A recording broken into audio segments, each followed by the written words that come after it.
Are you trying to like revolutionize the industry? Because it sounds like that's kind of what you're doing here. I mean, we have a very strong, sticky point of view on online courses, and if you truly want to best serve your audience and help them through something, it would take something like this. Regular people are taking their knowledge and content, packaging it up in an online course, and they're making a living doing it. But not everyone is successful with online courses. There's a right way and there's a wrong way, and I'm here to help course creators actually succeed with online courses. Hi, I'm Jacques Hopkins, and this is the Online Course Show.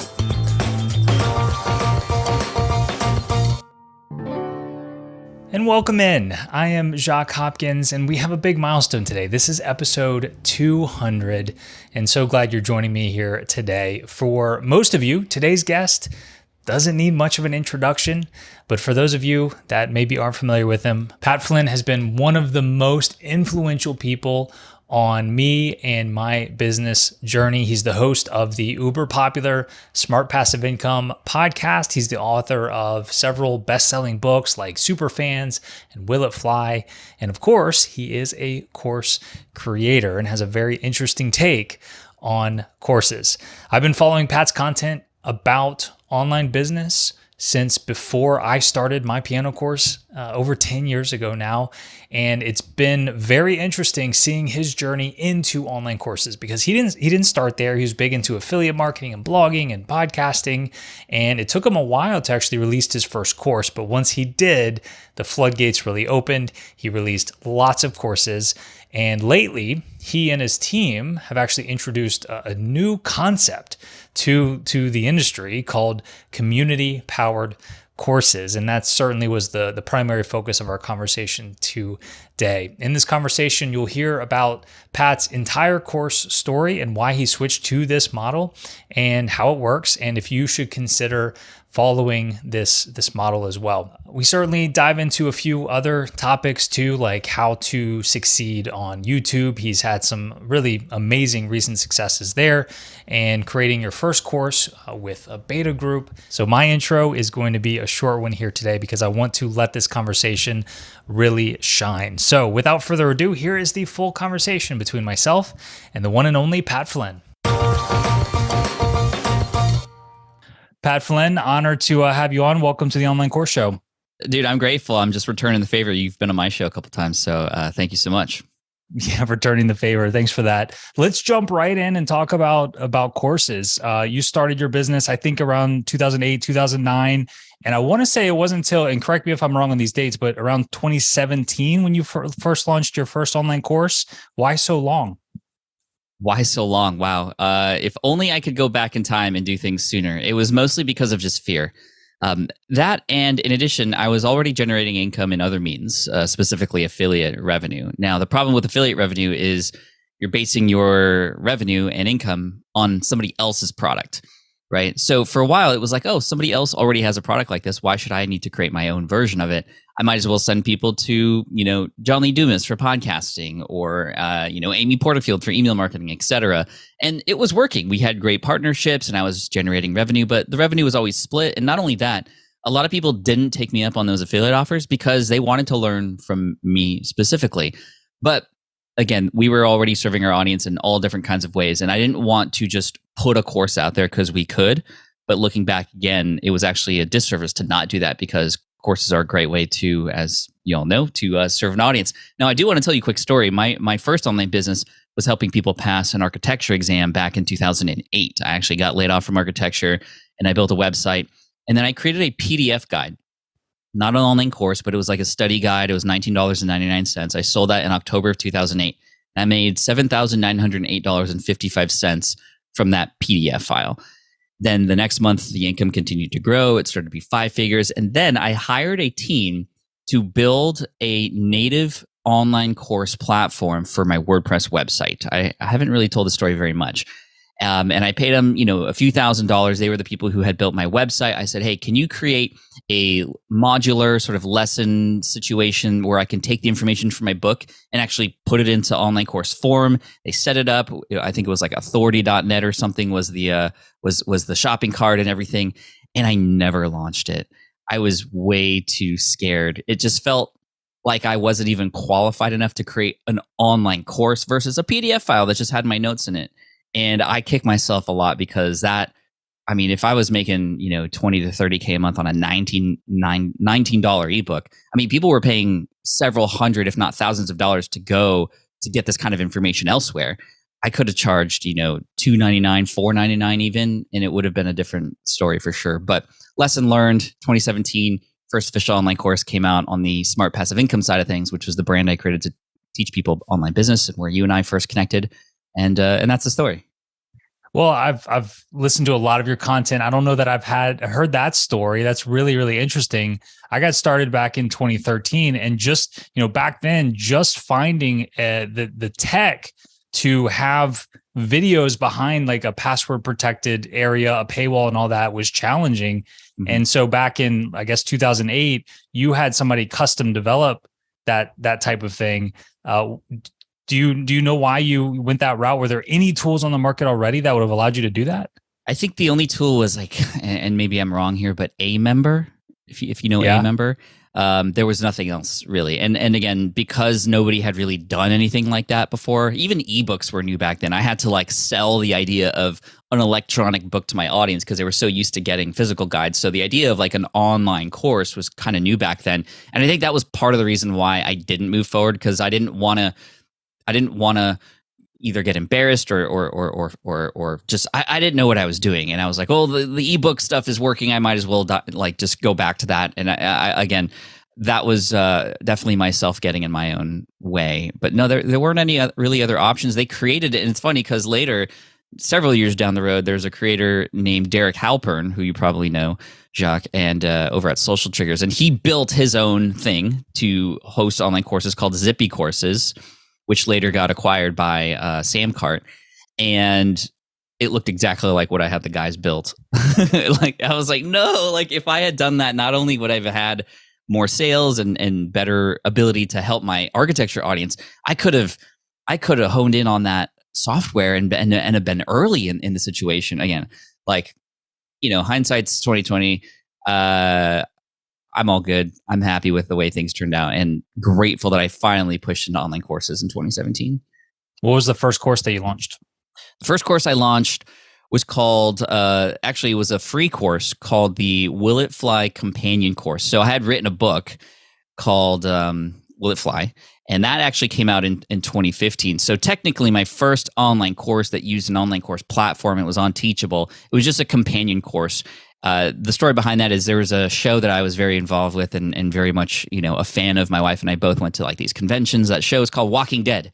And before Walking Dead came on every single day or every single week, there was a call to action to go to walkingdeadstorysync.com. And what was cool about that is you could turn that on while watching, and it would give you behind the scenes and some fun facts and other things about the show. And so I was like, oh, I thought it'd be cool to have a version of that for my book. But I chose an online course platform to host that. So it wasn't a full online course that a person could get on their own. They needed to have the book to go along with it. But what it did do was it allowed me to collect email addresses from people who read my book, because Amazon does not give you those for free. So, or at all, even. You have to collect those emails on your own. So I used the companion course and examples in it, talking about videos, links in the book were all in there. And I was able to get about 45 to 50% of people who read the book were able to give me their email address. And fast forward to a year and a half later, people were enjoying the book. They loved it. They got a lot of results. But a number of people, massive amounts of people emailed me and said, Pat, Will It Fly is great, but do you have an online course version of this? And I said, well, I have the companion course. You can go through that. And they're like, no. We want you to walk us through this whole thing and hold us accountable and have lessons and modules that are basically just like the book. And I said, well, I think this might be time. So then I created my first paid online course from there, which launched in 2017, called Smart from Scratch. It was essentially Will It Fly in digital course format, which was kind of cool because I already had the lesson plans and modules and things structured from the book. Now I just adopted that into the Teachable platform, and it's been really great. I mean, over time we have done sales for it, and even during the pandemic, we gave it away for free during the entire pandemic.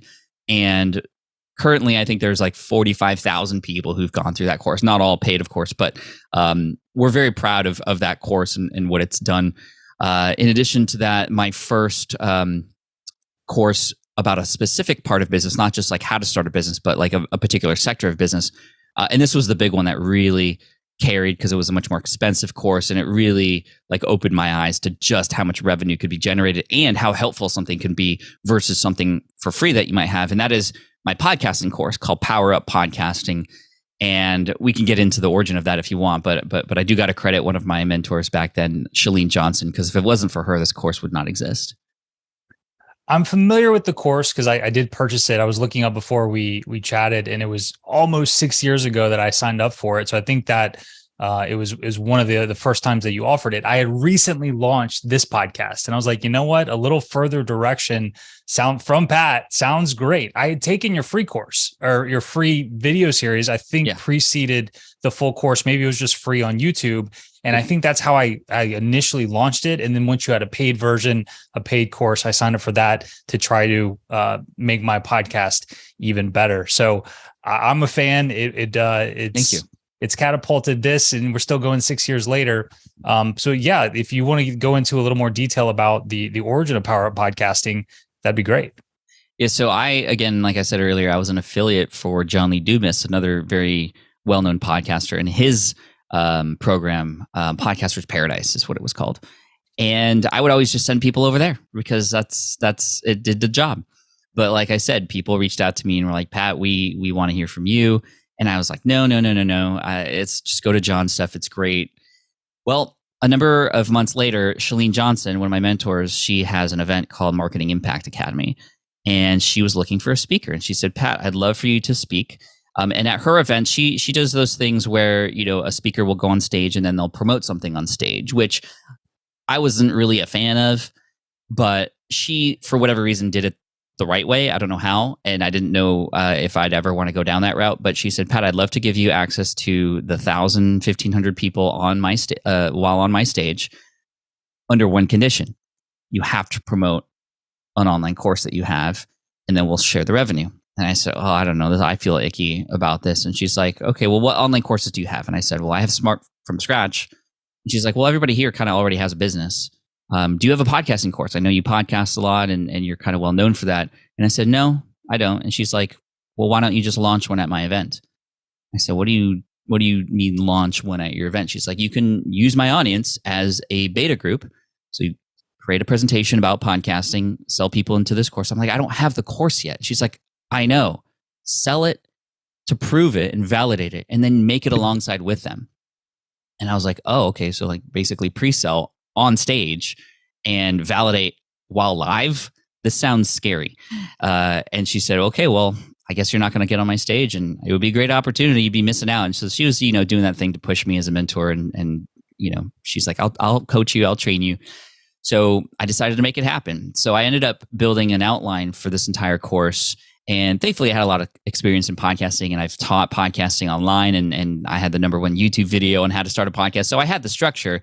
But initially, my thoughts were, like, if I'm already sharing like basically the whole thing for free, why would people buy a course? And then she had to coach me through that. The idea that people want the ability to have all the things in one spot, to have it proven, to have it filtered.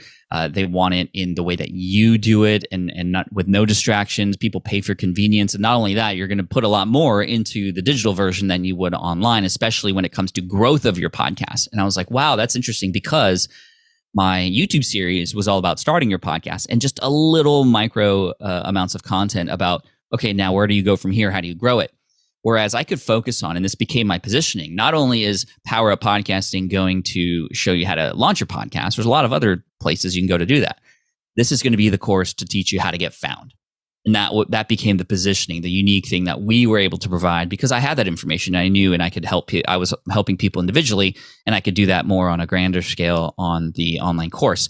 So anyway, we go to the event, and I have this 1-hour presentation with a 30-minute pitch, and it was like really awkward because it was one of those ones where like when the pitch starts, you coordinate a team to hand out papers for people to sign and put their credit card on, and there's a back of the house situation. I like despise that kind of marketing, and here I was like actually doing it, and I was so scared. And I was so scared that when I pitched it, like nobody was going to get up. Like you would just know right then whether or not it was going to work or not.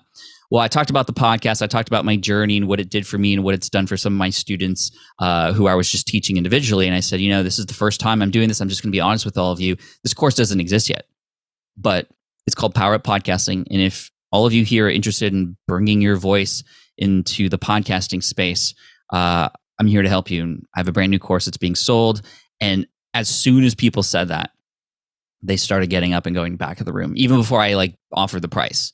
And I was like, well, this is wild. I ended up having, out of the 1,000 people that were there, because I was on the last day, so there's 1,500 the day before, so there's less people. So 1,000 in the audience. I ended up selling, I think, 215 spots right then and there for a course that didn't even exist. And I don't know if it was the power of live or what. And then I went home and I felt so icky still. But then Shalene sent me this beautiful note, and she also sent me a lot of video messages. She ended up collecting a lot of video messages from people who were at that event to say, Pat, like they were saying things, and she sent these videos to me. They were like, Pat, thank you so much for this. I've been looking to start a podcast. This is going to be my way in to meet a lot of other people in my industry. Thank you so much. Like I got like 30 of these videos, and she knew she had to send those to me because she knew I was going to feel a little like slimy about it. And she's like, see, you can sell and serve at the same time.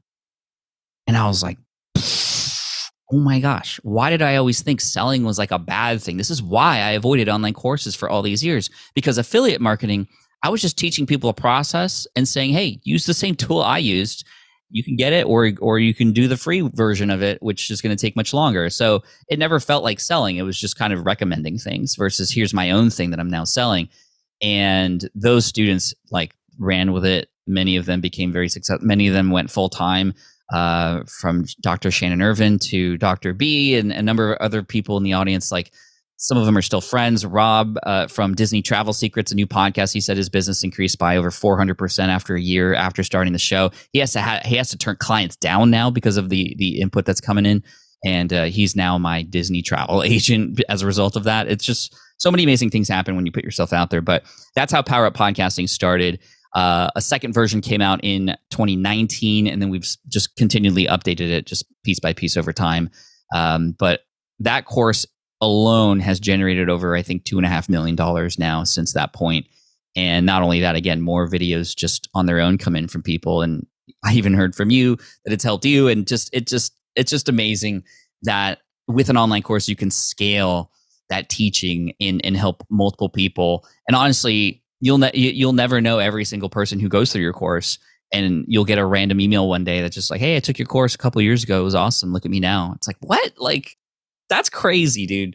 So I'm just grateful. And that course and the success of it began the whole process of like, okay, well, what else does our audience need help with? Oh, email marketing. Okay, let's create email marketing magic. Okay, well, what else? Okay, you finished email marketing magic. What else might you need help with? Oh, Pat, we'd love help with webinars. Okay, let's make a course for that. We know the process now. It's like streamlined. My partner Caleb and I, he's my videographer. We had a really good system for how to create these courses. Now we could crank out an amazing course in about a week's time after scripting and outlining it for a month or two beforehand. And I think we have over a dozen now, which is pretty awesome. And I think over $7 million in revenue total since 2017 from all that. That's not too bad. One way that I like to look at courses is it's a way to take the knowledge that we have and transmit that to other people in an effort to help get them some sort of result or outcome or transformation. But an online course is not the only way to do that. It's not the only vehicle to do that. You could put it in books. You've obviously got experience with that, ebooks, blogs, content marketing, things like that. So what do you think is special about an online course? Why would you take certain information and package it up in an online course versus other mediums to help people get the result?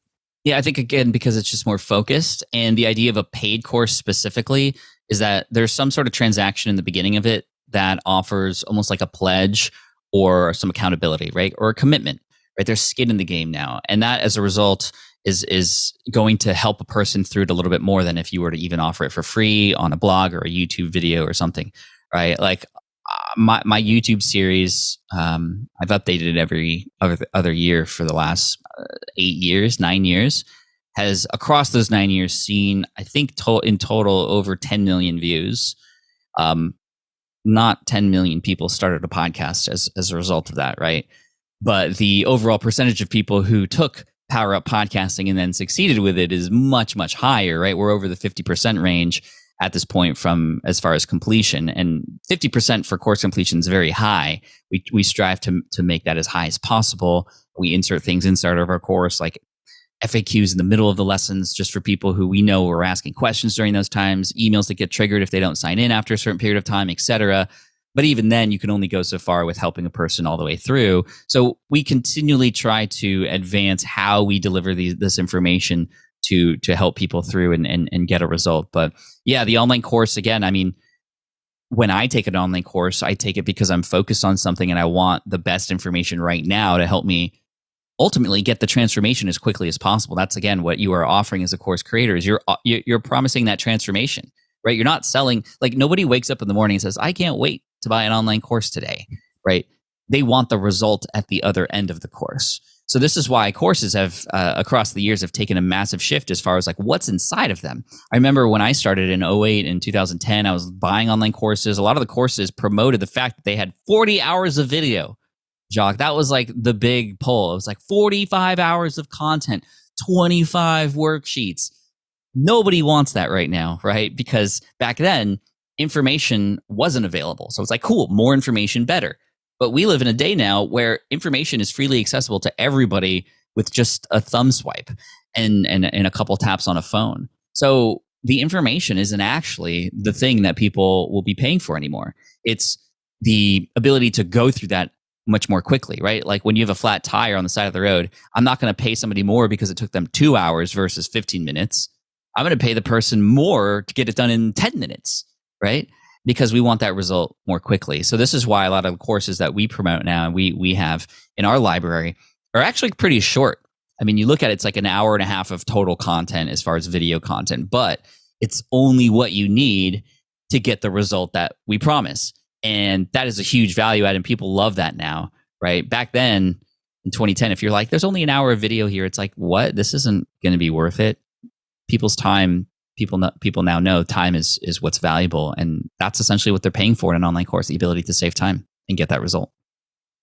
I say that on the podcast all the time. People are not buying your online course. They're buying the result or transformation that they can get from the online course.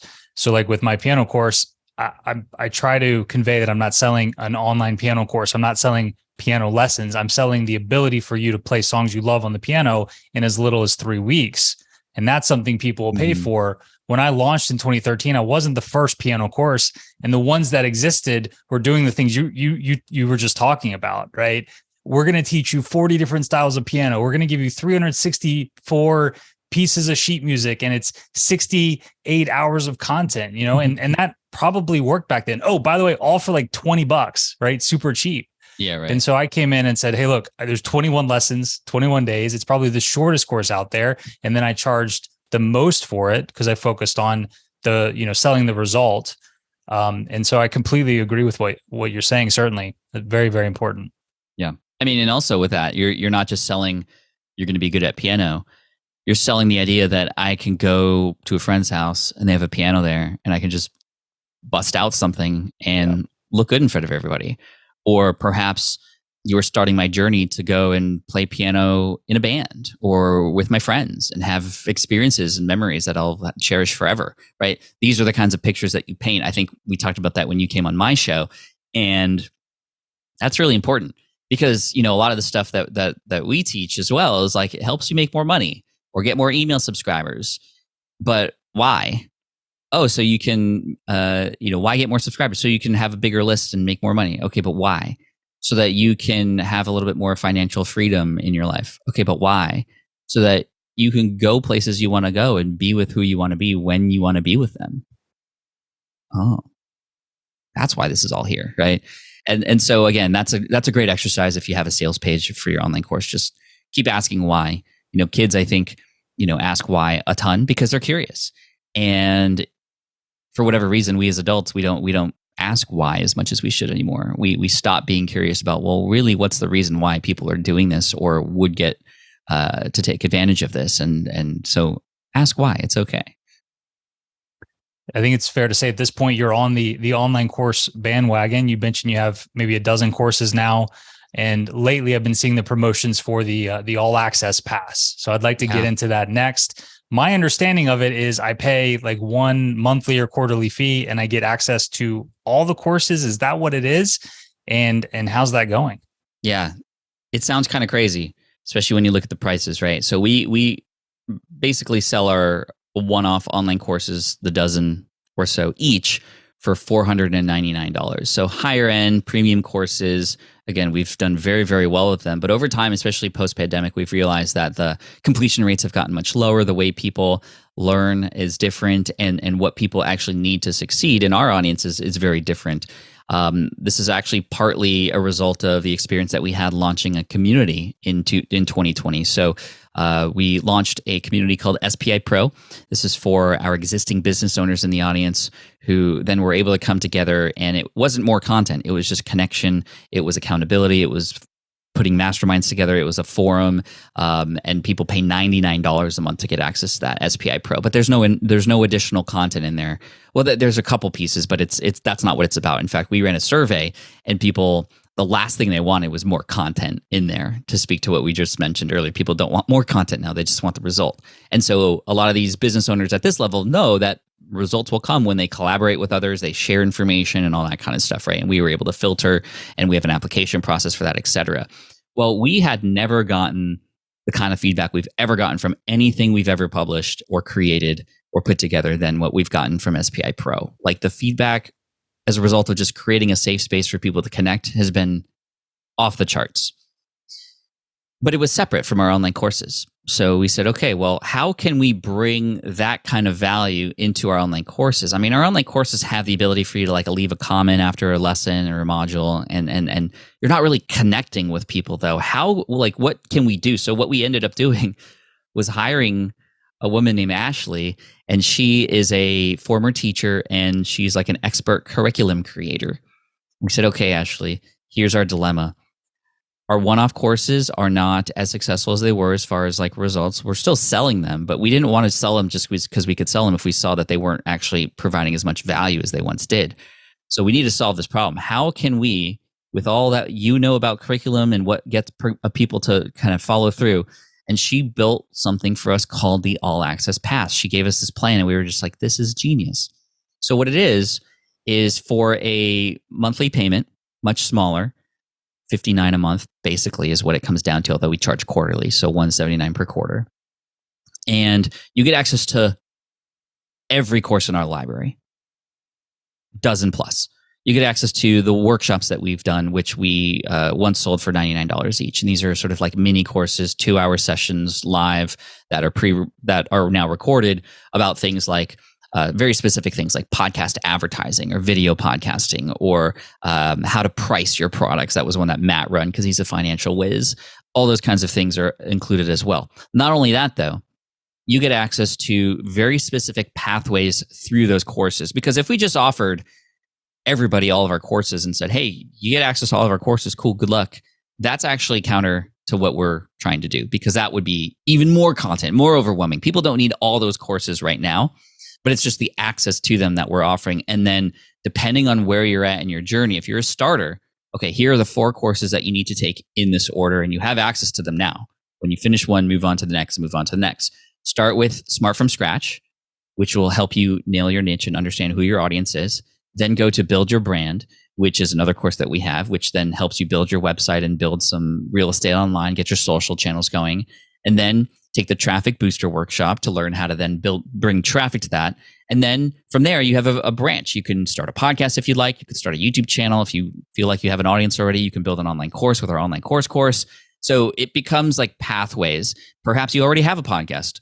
Okay, then move on to our Amped Up podcasting course. From there, move on to podcast advertising or video podcast playbook if you'd like. From there, you need to build your email list too. So get into email marketing magic after that. If and only if you finish that, then you can move on to the next.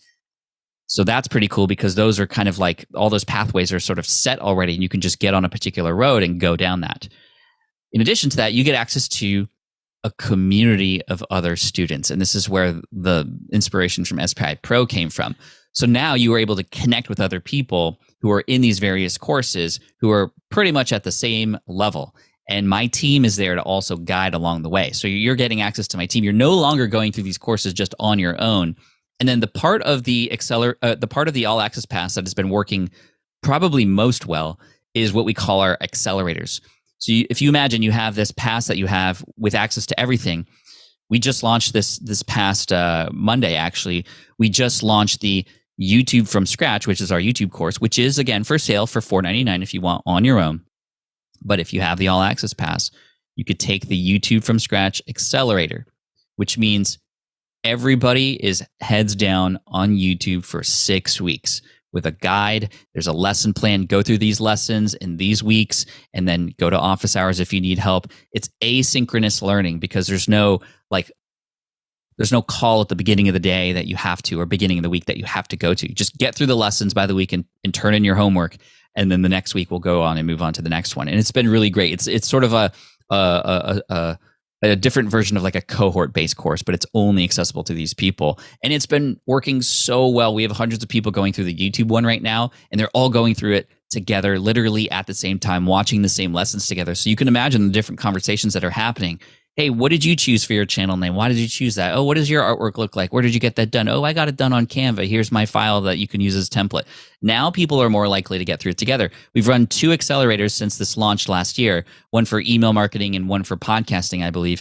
And both have had basically 90 to 95% completion rates when you think about it, which is like, that's our goal, right? And not only that, again, the feedback from bringing the courses in, but then guiding people through them in this sort of structured manner has been really, really, really amazing.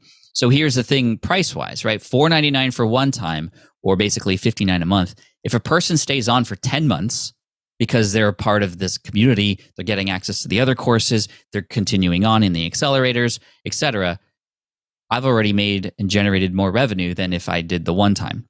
And now they're going to stick around for longer. And we're hypothesizing that with continually coming out with courses and workshops that are relevant to now, people are going to stay on for much longer. So our LTV, although we have a lot smaller income coming in up front, our LTV, our lifetime value of the customer, is much more in the long term. And that way, everybody wins. Higher completion rates, better experience. Science and studies prove that when you do something with other people, you're more likely to do it.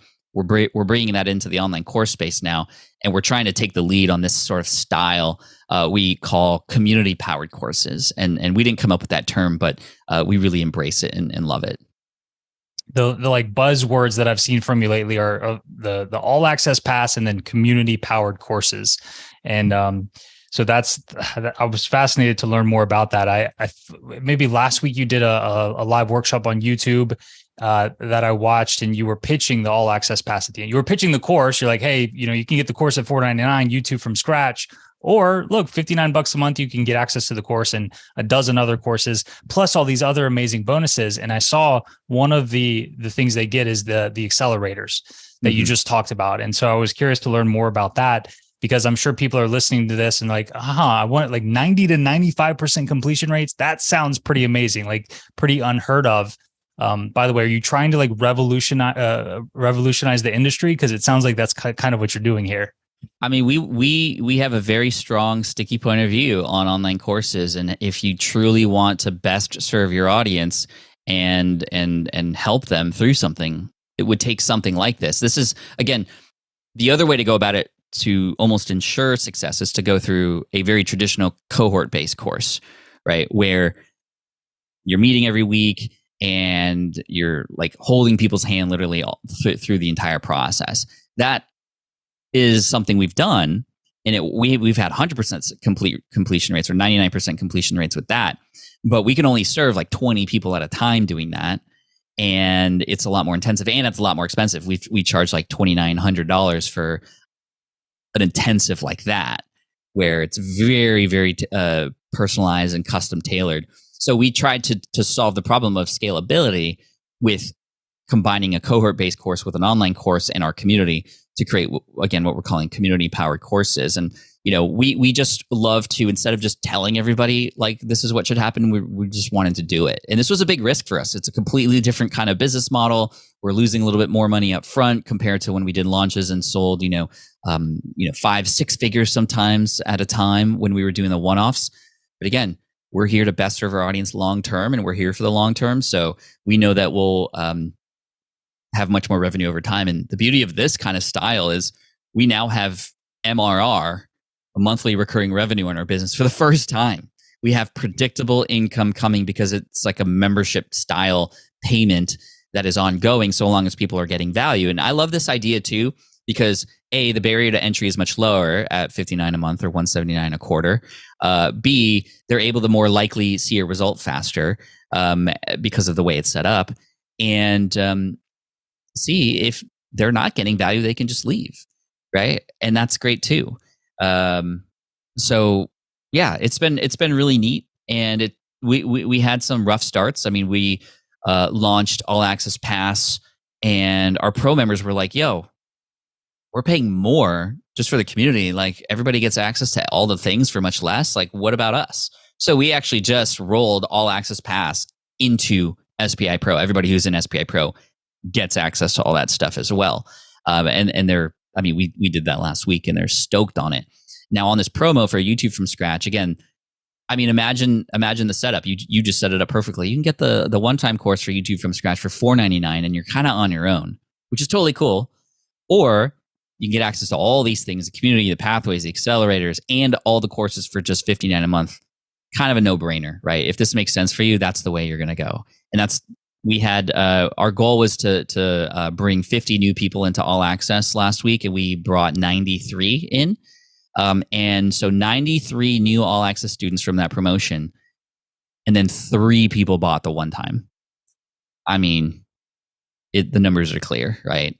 And so now we have a very predictable monthly revenue, or quarterly revenue, if you will, from this group that stacks on top of the previous groups. And now we can just continue to stack and stack and stack and stack and have a membership-like model with our online courses. I would say probably like half the guests that have come on the podcast have one main course, one main offer, one main program. And then with that, they kind of have one main funnel, and they're driving traffic into the funnel and selling the one course. Yeah. With you and other people, like they have multiple courses. And with Piano in 21 Days, I'm more in the first example where it's like one main thing. We're trying to sell one main thing.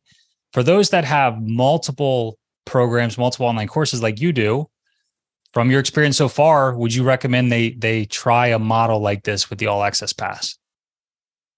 I think so. That being said, the community component of it, which is a very important component, is not easy, right? We've hired community people, to be in there. Community only happens when there's communication, right? So on one hand, I'm like, wow, we created something really amazing here. It's really helping people, but it's also taking a lot more energy to do it. So I just want to be upfront with that. It's not passive. It is more so for me because I hired the team to, take all that active work off my hands. Although I'm still pretty active, obviously, and I still promote the thing. But it's funny because with one course, with one funnel, some days I wake up, I'm like, I wish we just had one course and one funnel. It would be so much cleaner and easier. I mean, we're in a unique position with me coming in 2008 and sort of like being the crash test dummy. That's what I was once known as. Like, I just try everything and see what happens. And we've gotten really good at a lot of things. So we've created all courses about all those different things that enwrap in this world of online business versus, I mean, Jason Resnick, who's like the email funnel nurture guy. Like, if you need help with that, you just go to him and that's it, right? There's no question and there's nothing else he offers. That's it. And you know what you're going to get. the confusion on our end is when people come in for one thing, they start maybe getting overwhelmed. But in the journey of online business and the lifetime value of a customer and all those things together, it makes sense for the way we're doing it. And so, if you have multiple courses, this can work. I don't think we're the first people to include online courses in a membership type model, but we're really taking a stand here for this kind of thing for at least the course, the multiple courses that we have. So yeah, it's an interesting, I know you wanted to learn a lot about this. This is probably new for a lot of people listening as well, this kind of model, but didn't want to paint it as just unicorns and rainbows. It took a lot to get here, and it does require work. Well said. You mentioned Crash Test Dummy, trying new things, and I know that hasn't stopped. You recently started a new YouTube channel that has absolutely blown up, and I would love to spend a long time geeking out on YouTube, because that without YouTube, Piano in 21 Days wouldn't be near what it is today. I started a YouTube channel 10 years ago, but the one main question that I would love to ask you about YouTube, since you've had so much success with it, because I have this one question that nobody's really been able to give me the answer to yet. You touched on it a little bit in the workshop the other day, but I feel like it's such a catch-22 with YouTube's algorithm. They want their users to stay on YouTube, right? If our goal is to generate money in ways more than just ad revenue, then we're going to need to send people off of YouTube, whether that's an affiliate offer to our own products, our own online courses. So where do you draw the line between trying to keep people on YouTube, maybe going to your next video, and actually clicking on calls to action and getting them to your site and buying your own products? So number one, you don't need to have a call to action to every product in every single episode or every single video. You could, but I think the bigger thing is, how can you create a channel such that people will want to continually come back, right? Not the person who comes, finds the thing they need, and then leaves. And then maybe they get the thing or not, but that obviously stunts the growth a little bit, because you want people to come back and you want people to binge. You want people to get excited about the next video that you have coming out. And this is what we've seen at my new YouTube channel, Deep Pocket Monster, which is when a video comes out, people drop everything they're doing to go and watch it, because they're like, oh no, it's just like with Mr. Beast or Mark Rober or a lot of these other big YouTubers, because the quality and the storytelling is there and people know what they're going to get. This was the problem with my other YouTube channel, my Pat Flynn YouTube channel, which was very similar to like the online courses that we have. There's so many.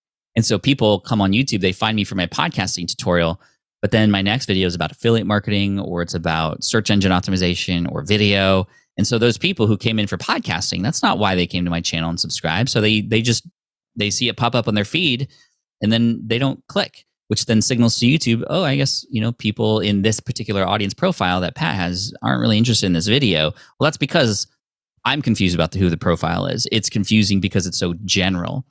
But what I've seen some people do very successfully is they will talk about their offer or the thing that they have available organically inside of the video.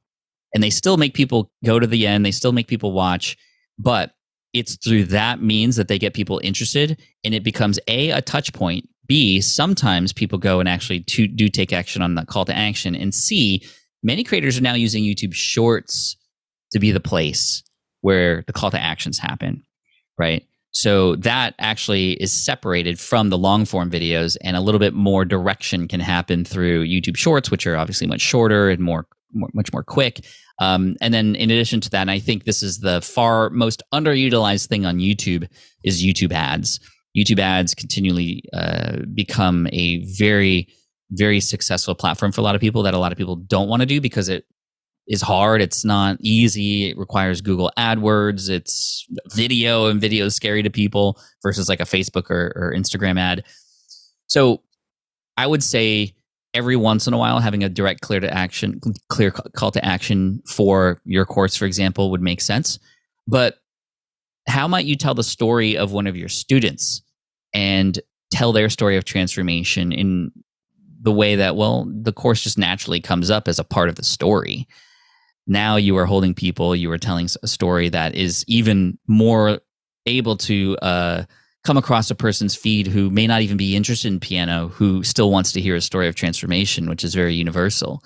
So I hope that makes sense or provides perhaps a little bit of insight. No, it does. YouTube is far more complicated, complex than it was when I first got started. When I got started, the name of the game was keywords and trying to get found in search and things like that. And so I just kind of followed the same process for years, and having the exact same call to action at the end of every video. I had, the front of my funnel was a free workbook, piano workbook.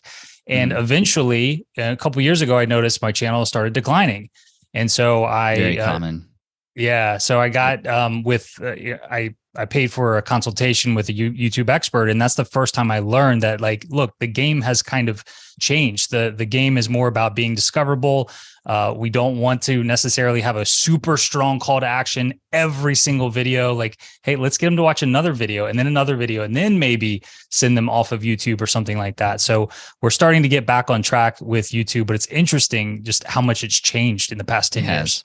It definitely has. I have a newfound love for a hobby as of last year, not just Pokemon, but fishing. So I've been fishing a lot. And of course, whenever I get into anything, I go to YouTube to figure out like how to learn all that stuff. And I discovered that there were two fishermen who have YouTube channels, both named Ty, by the way.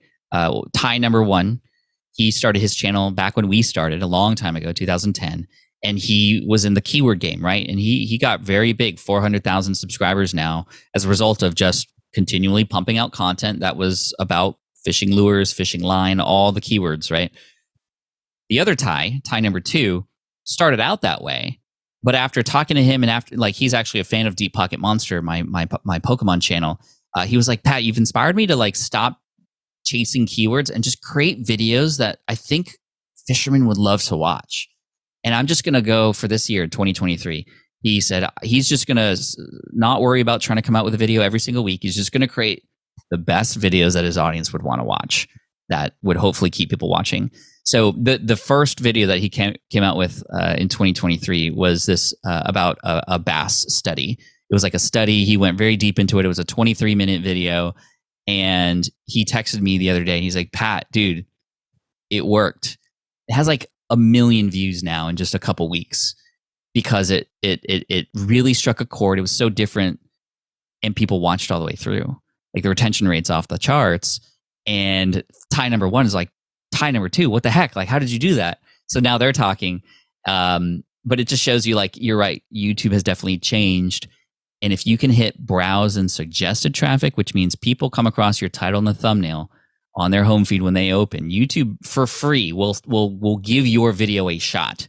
And if people click on it and then they stick on it, they're going to send your video to more people because they know it's going to keep people on the platform, which ultimately helps them. The more people on the platform, the more revenue they make. So if you help YouTube, YouTube will help you. The one thing I also loved from Mr. Beast that he said in an interview once was just replace the word algorithm with audience.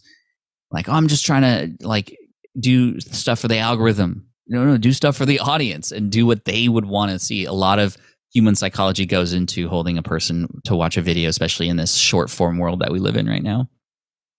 I'm glad you brought up the fishing example. I have one guy in my coaching program who teaches bass fishing. His name's not Ty, but shout out to JB. His brand is called Kraken Bass. He is super high energy. I love watching his videos. He's trying to really ramp up the short form content right now on TikTok and YouTube Reels. He's doing really well, and that's top of funnel for him, trying to sell his course on bass fishing. And I've mentioned to him that you've gotten into fishing. He's got to get in front of you so you can shout him out like you do these other bass fishing channels. You need to intro us. I have gotten so into it that I am trading in my car to get a truck this year so that I can hold my bass fishing kayak for the tournaments that I will be entering. That is how serious this is getting on this side. But as you know, I don't ever go half with anything. I always go whole. So here we are. Yep. We just have a few minutes left, so I'm going to hit some like random topics that I just want to ask you about. And so that, you said you don't really go halfway into things. I was listening to a podcast recently about Enneagram, And it's funny when like kind of worlds collide, because like I geek out on Enneagram and I'm listening to this podcast and all of a sudden you come on as a guest. I'm like, wait, Pat's not supposed to be in this world. Like this is separate. Yeah, exactly. Yeah. And so I learned you're an Enneagram 3. That's true. I'm a 1. There's a right way, there's a wrong way for sure. How has learning about the Enneagram changed, business, personal for you? I mean, number one, it changed personal. I heard about it from Michael Hyatt. I actually went to film part of Michael Hyatt's course. He asked me to come in and film an affiliate portion of his course. This is in 2017. And I flew to Franklin, Tennessee, and they had this beautiful home, and we were getting set up, getting mic'd up. And I heard his family and the other people were like talking in another language to each other. It was English, but it felt like another language because they were like, "Oh, you're a 1 with a wing 2. What are you? Oh, I'm a 3 with a 4 wing." And Michael Hyatt's like, "Oh yeah, I'm this number." And I'm like, "What are you guys talking about? This is so weird." And they're like, "Oh, you'd never heard of the Enneagram?" And I was like, "No." And so they explained it to me and the benefits of it. And I went and did some research and I took some tests and I discovered that I was an Enneagram 3. My wife is a 6. And it explains so much as far as like, oh, that's why, not like that's why you're the way you are, but it's more like, oh, that's how you feel about situations differently than I do. For example, when I learned that I was a 3, which is very much somebody who gets energized from realizing that they have an impact on others, right? And for every Enneagram, there's like a good side and a dark side, right? The dark side of a 3 is like you could become a cocky B in front of everybody and feel like you're better than everybody. Whereas the good side of that is like, hey, they're helpful. They go out of their way to help others. They want that validation from other people. That's how they know they're like living their best life. Versus like a 6. A 6 is more the loyalist. They don't have a large group of friends normally, but the friends that they do have, I mean, they would die for them. Right. But it takes a while to crack in and to get into that sort of like circle of friends, if you will. And so it was interesting because I remember prior to learning about Enneagram, I had invited my wife, April, to a number of different conferences with me. I spoke at a lot of conferences and we would always have some sort of quarrel afterwards because I never understood why she didn't want to like meet all these people. She just stayed in the hotel room most of the time. And I was like, come on, these people want to meet you and they want to like learn about you. And she didn't want any of that. And I was like, but this is like, and then I realized, well, it's not because she didn't want to meet, this is like just not who she is. It's not in her DNA. Like that actually puts her in a tough situation because now she has to assess like many different kinds of personalities and people and see and like, are these people safe people? Are they not safe people? Right. So that also helped her understand more about me and why I needed validation, why I'm very present online and why, I'm on stage and stuff. Whereas before it was like, oh, am I doing this just because like I'm cocky and I want to make myself feel better? No, it's just, this is how I get energy in the world, is to know that the energy I'm putting in is something I'm getting back. So anyway, like totally help with the relationship. And it gives us a common language now to speak with each other. And that I think was the best thing because now we kind of understand each other in a way that is structured and we can talk about it. It also helped in business. In fact, with our entire team, we take tests when people are hired. One of them is a 16 personalities test, and the other one is the Enneagram. We realized that after people took the Enneagram, we were like, oh, this person's an 8. They're a challenger. They like things done differently, and they don't want to be spoken down to. That's why this 8 and this 8 don't really like each other. So let's make sure to, now that we're like managers and leaders, like now that we know that, okay, we can understand why when we make this happen, these things happen as a result because of people's personalities and the way that they prefer to have things done. And that's been so key because we can actually match people differently, but also understand when something does arise, everybody, again, similarly has a common language for why that is the case. And it's like, you almost like don't take things as personal when you learn more personally about somebody. It's just really interesting. So yeah, the Matt on my team is a 1, so he's just like you. And so the 1 and 3, we've learned to work really, really well together. And it's interesting because oftentimes anyway, it's just so fascinating, right? It's just, I love it.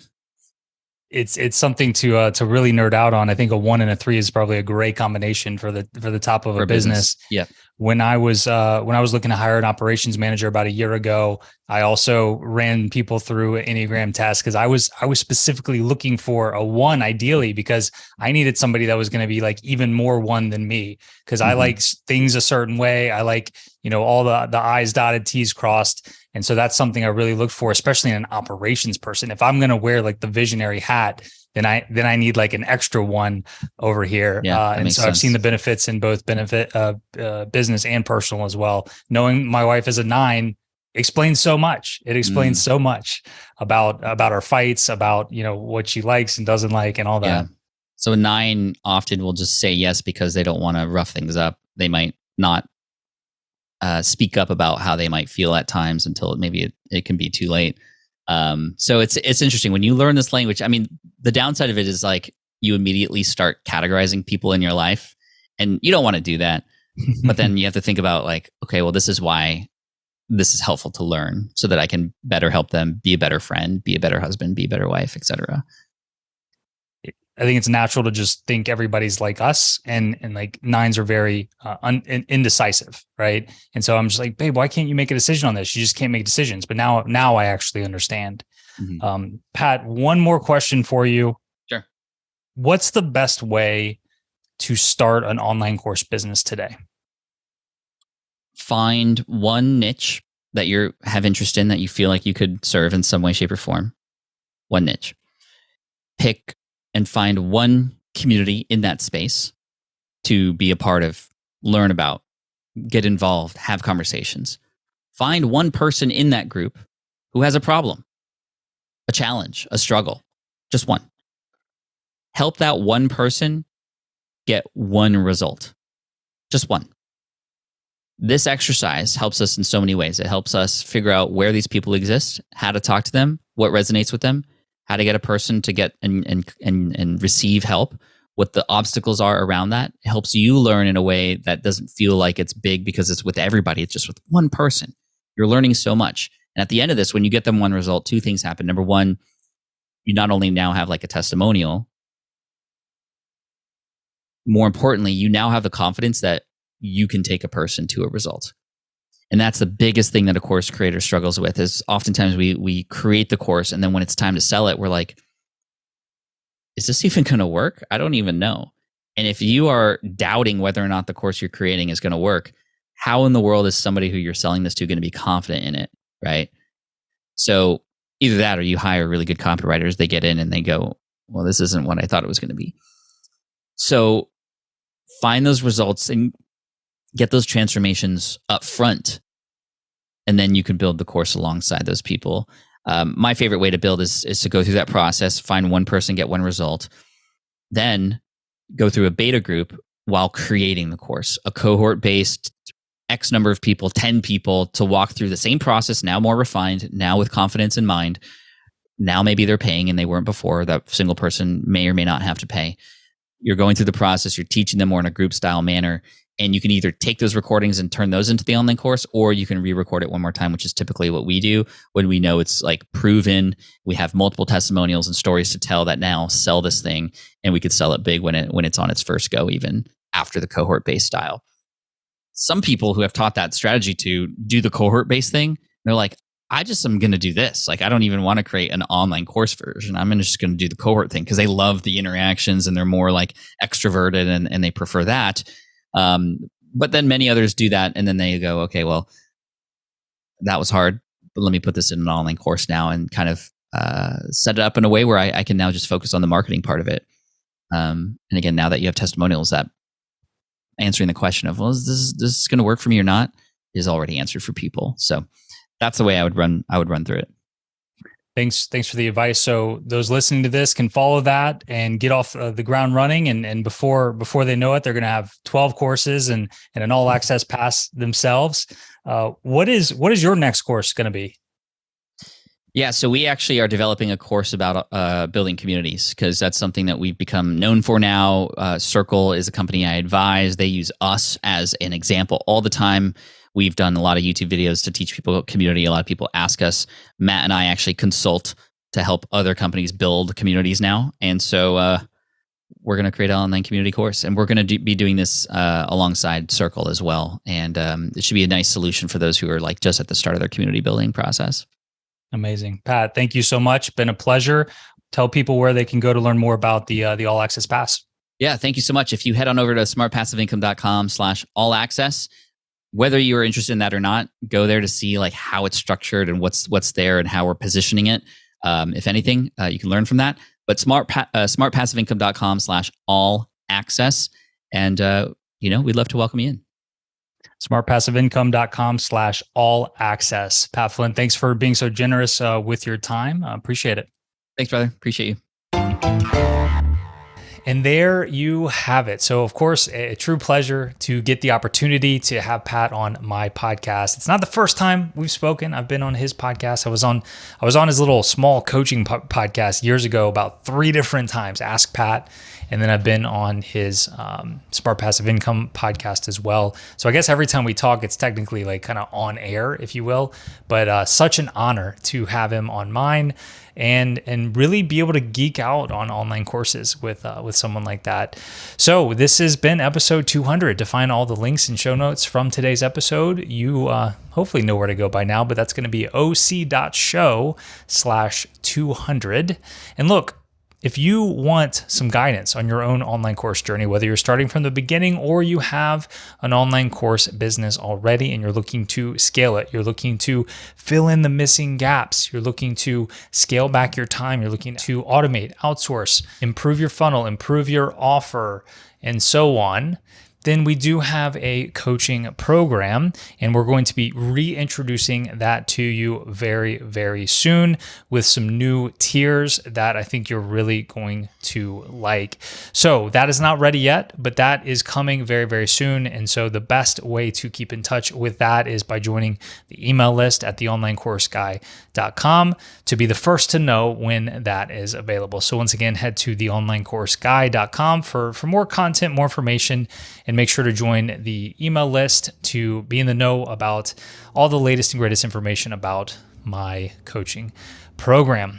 Thank you out there for listening. Thank you again to Pat Flynn for joining me on this special episode 200. We'll see you next time.